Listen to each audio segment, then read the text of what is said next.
And here we are, guys. Yes, let's get out of San Bernardino Yard. And the phone is ringing. I can hear it. I hope you can hear it. I'm not going to answer it because that's not my duty. My duty is to drive trains. Speaking of that, I suppose we should probably go to the front of the train.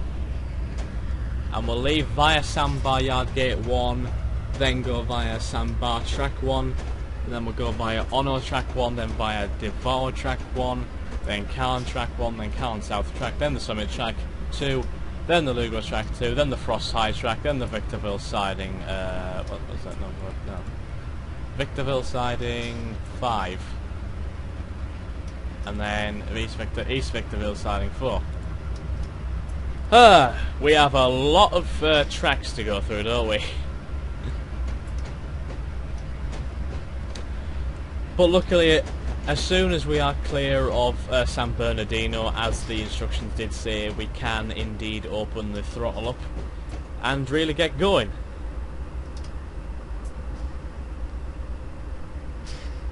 So we just need to get past the Sandbar Yard Gate 01. It really feels weird saying Sandbar. I'm pretty sure it stands for San Bernardino. I mean, I could just say San Bernardino, but, you know, Sandbar, it's what it says on the screen, so... Sandbar it is. Samba de Janeiro.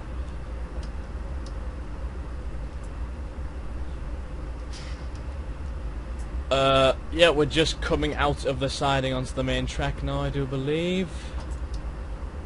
Yep. And once again, we have changed the colours of signals. And we are on Sandbar Yard Gate 01 right now, and just coming up to a 55 zone. Of course, we do need the entire train to be past that 55 mark before we can start going at 55 miles an hour, which is a bit annoying. But that's Train Simulator for you. What Train Simulator says is what goes, you know, so can't do much about it.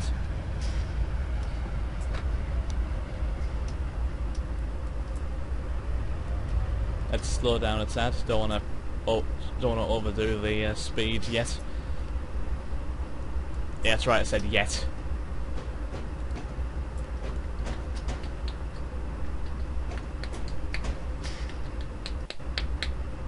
Any minute now we can... It'll probably be just around when we get under a bridge that we can really start going. That's 55. Once again, I love how when the speed limit goes up, you can only go using that speed limit once the whole train's passed. When the speed limit goes down, only the front carriage has to be passed before that speed limit applies, which is frickin' annoying. And we're passing a train who's using his headlights. If it was a little bit more early, I probably would use the headlights, but you know, it's 7:37 in the morning. It's reasonably light. It's hardly dark, so I don't really see much of a reason to put the headlights on. It won't really make us see much that we can't see already. And we are past that bridge, but we're still not allowed to go 55, so any minute now, just waiting for that rear carriage to get past the marker. Okay, we can go to 30 now. God knows why it has that little 30 point in the middle of the two speed limits, but whatever, we can get going now. And it is 55. There we go. We can get a move on. Let's go in first person. Ooh, colours. So yeah, guys, this will obviously be another long haul, going all the way from San Bernardino here to we'll end up at Victorville and East Victorville, and I believe that's up here somewhere. Which one is this?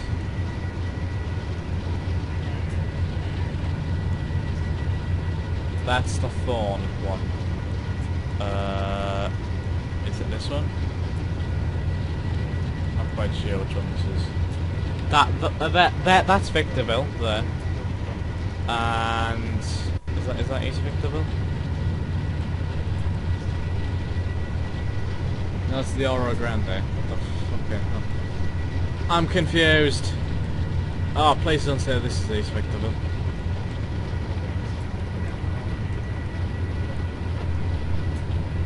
No, it's not quite that far. But we are going over the majority of this route at least. And we have just gone over Sandbar Track 1 and we're going towards the Ono Track 1 right now. It'll take about 5 miles to get there, so yeah, let's sit back and enjoy the ride as we go through the very entertaining world of Train Simulator 2013, the Cajon Pass. I think there's only 2 or 3 missions left after this, or scenarios left after this, before we move on to another track. So that'll obviously be a very entertaining moment and exciting moment when we move on to that next track, because we will be exploring pastures new, as they say, as we go under a bridge, which again is always exciting because there is always a threat of the bridge collapsing and falling on top of you, which would disrupt the scenario slightly. But luckily everything's fine right now, and I really hope that that bridge doesn't collapse, because there's a lot of vehicles going over that one, and you might be running into a few problems if if that bridge collapses. Maybe a few deaths and injuries to deal with, which certainly would not be pleasant, I have to say. What if we just apply the brakes slightly? 3% brakes, shoot, and put the throttle at 100. Will it keep it as a consistent speed? Apparently not, because we are slowing down. 1 second. Put that to 0 and put that back to 75. Far better. I actually love that if the brakes are even applied slightly, just slightly, no matter how high the accelerator is, you will always slow down. I don't know if that is actually how trains work in real life, like, you know, no matter what the speed is, and you know, if the brake just is on, you're always slowing down. I don't know, I'm not sure how trains work in real life. But again, I do love a good train journey. It's always really fun to go through a train journey in real life. And it's kind of fun to go through a train journey on this one as well, because you are driving the train. Feels like you have a bit of a responsibility. Lovely camera angle this, holy hell, how'd this happen? Really nice angle. We'll go back. Oh, by the way, I don't think it does, to be honest, but does this have a passenger view? Shit, it doesn't. Oh, God's sake. And we can stick our head out of the other side of the window, which is great. Whee! This is like a first-person train view, so like you're no longer in first person of the actual driver, but you're seeing things from the point of view of the train. This camera here, this is the train's eyes. This is genuinely the train's eyes. This camera angle, I honestly think it is. It is the train's eyes. Amazing. It really does put things into perspective when you actually get to see things from the point of view of a train. You know, it really makes you think about life when you see what trains, you know, have to go through on a regular basis. Just hurtling along a train track at this speed of 53 miles an hour. Just think of the things and the turmoil that these creatures go through every day of the week and every week of the year. Shit, I probably should have said every week of the month, and then every month of the year, and then every year of the decade, and then every decade of the century, and then every century of the millennium. This right here is what trains go through. So yeah, just remember that, yeah. Oh, I don't know what that was all about, to be honest. It was just a bit of a random tangent about what trains do. And trains just move, to be honest. They like to move. I like to move it, move it. I like to move it, move it. I like to move it.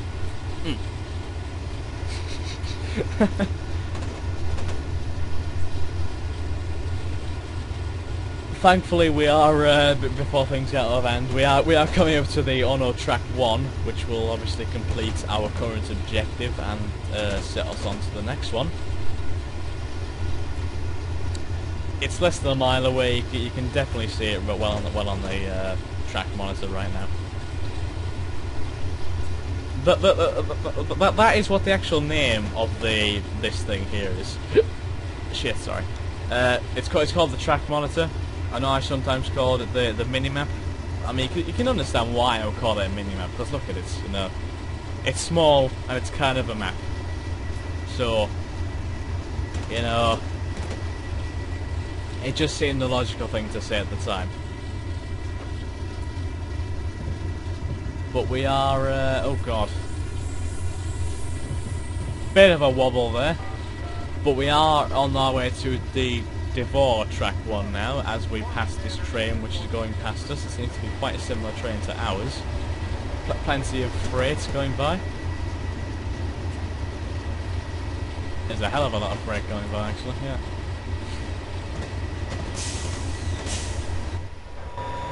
It's actually almost the same train as ours, except I think our train's slightly bigger, but there's not that much of a difference. It really is reassuring to know that you actually have brothers on the track, you know.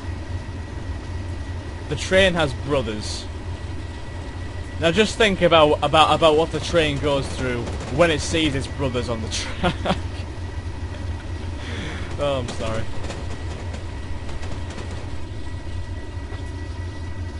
Ah, the life of a train. Full of some random kid commenting on how hard and traumatic a train's life is. Former Dan Hernandez, I just heard him mentioned on the radio. We all like a bit of Dan Hernandez, don't we? Oh god. We're coming to a few buildings here. I wonder what's going on with these buildings. It reminds me of an area of GTA San Andreas now. But again, everything reminds me of a game these days. That reminds me of Ghost Recon, yeah. I don't know why, but it just does, okay? Every game reminds me of a different game.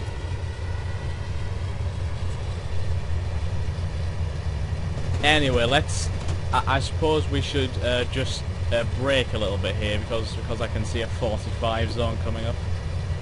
So let's just lower the throttle just slightly. I believe it's called a throttle. You know, I always called it an accelerator, but I think it's called a throttle. You know, I think, anyway. I really can't be certain. That's the power handle. Oh, so the power handle is this. Okay, I see. And let's see. So we've hit the 45 mark, so we'll just release the brakes, and hopefully we can stay around this 45 mile an hour mark. Because annoyingly, we're coming up to a 45 mile an hour zone. I would much rather keep going at 55, but I suppose we have to make consolation. No, what's it? Ah. I've forgotten the word which I meant to use right now. I can't remember the word which I was planning on using there. Whatever. Ugh, God. Oh, it's like 2:30 in the afternoon here right now. I'm yawning. That's a bit disappointing.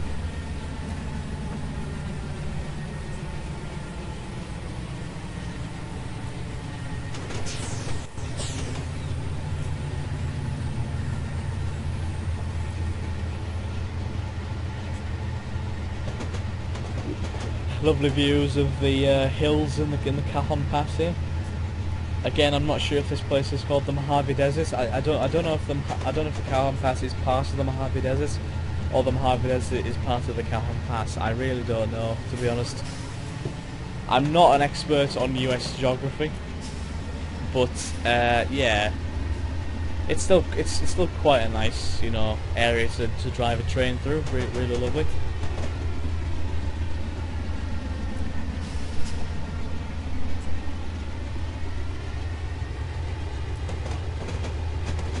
And we're going to... Oh shit, what the hell? It changed to a 40? What? Now, okay, listen, I'm sorry. I don't mind the speed limit changing, but at least give me a marker to say... At least give me a marker on the track monitor to say that it's actually going to change to a 40. Because... I really don't appreciate it just changing to 40 like that, you know. It's pretty annoying, if I'm honest. Let's not accelerate at that speed, it's a bit too fast. We're coming back to a 45 zone now anyway. The Devore track is just up ahead in less than a mile.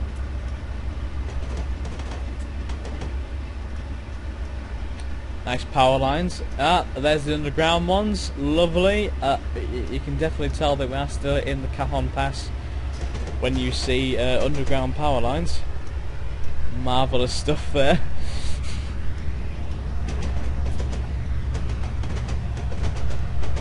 Oh, aye. Oh, there's a lovely little community of houses over there.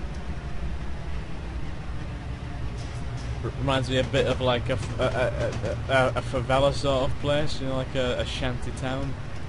I'm probably being a bit offensive there, but whatever. We actually have come quite far, you know, because we were down there a second ago, and now we're up there. So we've certainly come a long way. Just think of the things that we and this train have had to go through to get to this point. We've had to go through a lot, okay? A lot of stuff. And I mean a lot.